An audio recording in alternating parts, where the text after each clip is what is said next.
I knew I was going to come visit my son in Ohio, and I'm trying to get him set up, his garage set up, so that he can do at least a little woodworking. He has really just the basic tools for woodworking, so I thought I'd bring him some of the extra tools I had on hand. I've had this habit over the years of collecting way too many hand tools, especially hand planes. So I picked these bench dog planes up off the shelf and thought I would bring those up to him. Now, I had never gotten around to opening these planes and getting them in operating order, so they're brand new right out of the box. So we're going to go through the process of cleaning them up, tuning them, sharpening them, and seeing if we can get them put to work and see how well they perform. So I have here a bench dog 60.5 and the bench dog number 4. And when you receive these planes, they're wrapped in plastic and the steel is coated with grease. So the first order of business is to get rid of all the grease. My son doesn't have much in the way of solvents in his garage. The only thing I could find that would probably do the job very well is the old-fashioned standby WD-40. So I'm going to use that and see if we can get these cleaned up, and then we'll go about taking them apart and sharpening them and putting them back together. So the grease on these can be fairly thick. So it will take a little bit of elbow grease to get that off. So I've got these planes cleaned up. You can see there's quite a bit of grime on there just by taking the grease off. So now what I want to do is I want to take these apart and see what kind of shape the irons are in. And looking at them, I can see that those are also coated with grease. So I want to make sure to get those cleaned off. And probably the frog inside the plane. Yep, it's got some grease on it as well. So I'll get those cleaned off and see if we can get this blade sharpened up and put it to use.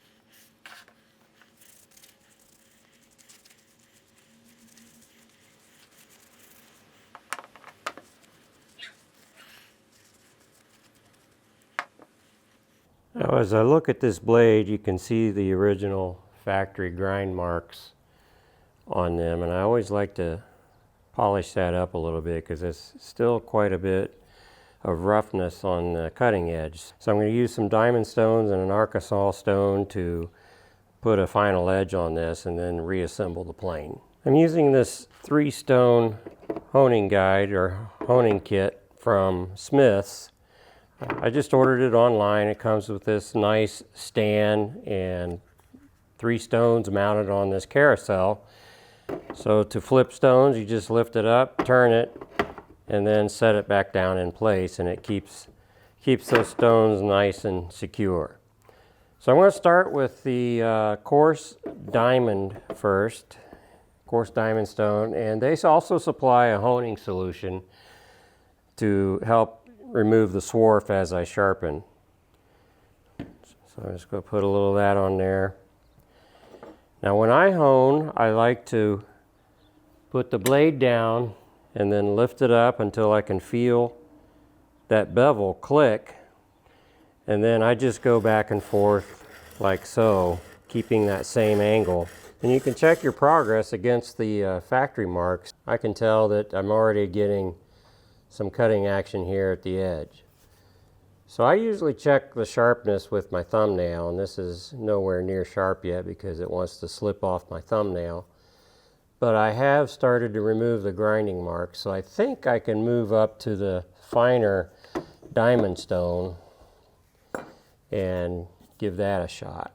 Again, you want to try to keep that same factory bevel. Now you can use fancy honing guides to help maintain that angle, but for me, it's just as quick or even quicker to just learn to sharpen by hand.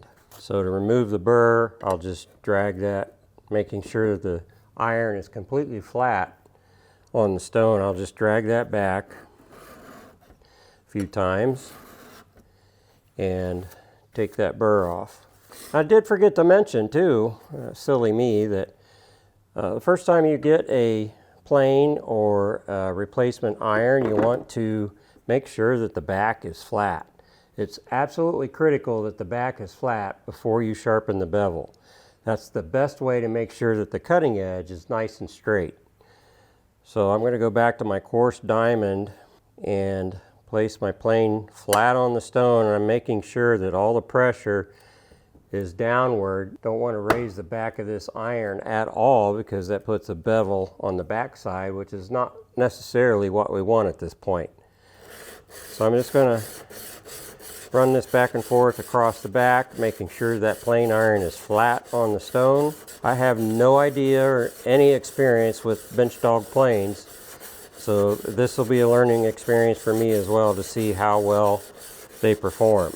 All right, so if I look at this, I'm a little disappointed that I'm taking some material off here and then off of this corner, which means I've got all this material in here to remove. So I've got some work to do yet. As you're flattening the back, you want to make sure, or you want to try to get that back edge polished as much as possible. So I'm going to go ahead and run that across my fine stone, and I'll probably end up with a burr on the bevel edge again, on the bevel side. So I'm just trying to polish up that back edge. And yes, I do have a burr on that side. So I'm going to knock that off with this fine stone. Now we're starting to get a little sharper here. So I'm going to go a little more on this fine diamond and then switch to the Arkansas stone for the final edge. I'm a little bit concerned that I keep getting a burr as I sharpen, which is not all that unusual, but I'm wondering if this steel is really softer than it should be. But we'll keep going and see what we can do here. Yep, I keep, no matter what I do, I keep getting a burr. But I think at this point we can switch to our Arkansas stone to get us that nice polished edge. Remember to polish the back edge before you do the bevel. And you only need to do the back once when you first get your plane, or you have a new plane iron you need to sharpen. You only need to polish the back once. From there on out, it's just a matter of touching up the bevel as you need to. All right, now I'm getting a nice polish along that edge. Got a bevel on, or a burr on the bevel, so I'm going to knock that off. Some people like to put a micro bevel on their cutting edges, and to do that, you just barely lift the back of the plane iron and take a few strokes. That just puts a secondary bevel on there. It makes it easier to sharpen in the future. I want to make sure I remove any burrs just by dragging it flat across the stone. This seems pretty sharp, but I'm going to take a few more strokes here. This is for a number 4 smoothing plane, and I always recommend that you knock the corners off the edges of your iron so that they don't dig into your wood and leave what we call plane tracks in your work surface. So I've still got some honing fluid on here. All I do is basically just knock off the corner. It doesn't take much at all. I'm talking maybe a 32nd of an inch bevel. And that pretty much knocks it off. If you want to, you can kind of round that off a little bit. But I think at this point, I want to put this back together, reassemble the plane, and see how it performed. Remember, when you assemble the cap iron onto the iron, you want to put the screw through the hole, large hole in the iron, and pull the cap iron back a little bit and rotate that around so you aren't damaging the cutting edge. Then I'll slide the cap iron up till just about 32nd or so away from and parallel to the cutting edge, and then tighten that screw. When you reassemble a plane, you want to make sure that the slot in the cap iron engages the little dog on the adjustment lever. I'll reassemble my lever cap, and you want to try to keep it parallel with the cutting edge as well. And you don't need to over tighten this, just a little snug, because you still need to be able to adjust the lever and the depth of the blade. So you don't want this too tight to prohibit you from doing that. And I've got enough experience with planes to know that that blade should have been sharp enough to do the job. All I'm really getting are chunks, and it's clogging up the mouth of the plane. So I'm going to disassemble this and check the cutting edge one more time to see what the issue is here. All right, I've already found the issue. You look here, I've got some chips that are stuck between the cap iron and the iron. So it looks like I may need to also flatten the back of this cap iron so that it engages the iron fully all the way across. So I'm going to treat this cap iron the same way I would the iron. So I'm going to try to flatten this a little bit, and I may even have to sharpen the front edge or the bevel edge.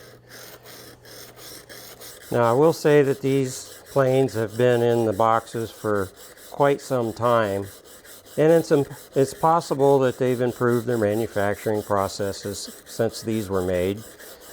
And I still think that we can get these to work perfectly fine. It's just a little tweaking we have to do. So I'll go ahead and touch up that bevel, see if we can sharpen that up a little bit so that it'll grab the shavings and pull them away.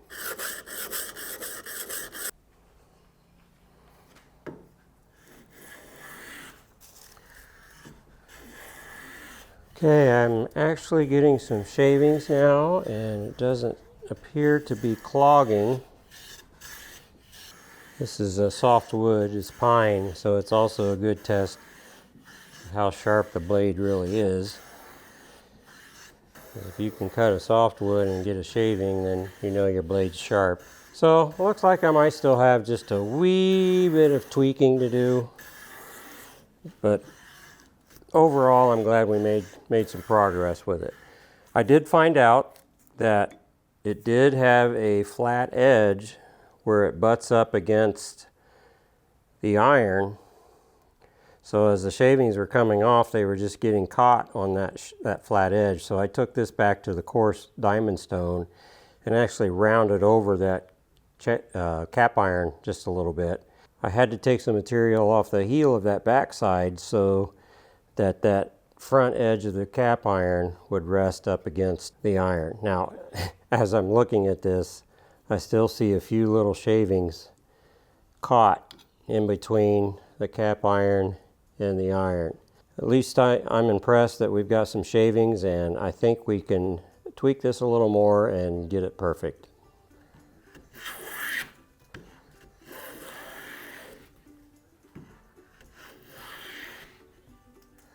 So with a little tweaking of that cap iron, I was able to get a tight fit against the iron, put it back together, put the plane back together, and now I'm getting some nice shavings. So I think this plane will end up becoming a nice user, and for the price, I think it was worth the time it took to get it in shape.